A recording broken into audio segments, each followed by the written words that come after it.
নামাজের আগে যে আজান দেয়া হয়, শুরুর দিকে কিন্তু সাহাবাদের এই আজানের পদ্ধতি জানা ছিল না।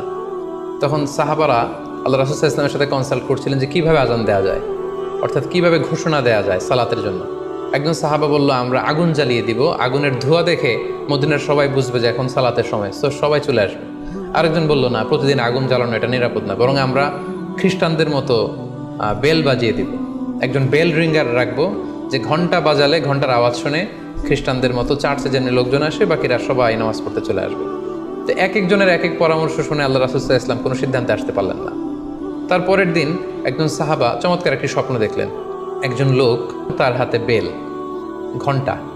তখন তিনি ওনাকে জিজ্ঞেস করলেন, আপনি কি ঘন্টা বিক্রি করেন? তখন স্বপ্নে সেই লোকটি বলল, ঘন্টা দিয়ে তুমি কি করবে? তো সাহাবী বললেন যে ঘন্টা দিয়ে আমরা নামাজের জন্য আহ্বান করব।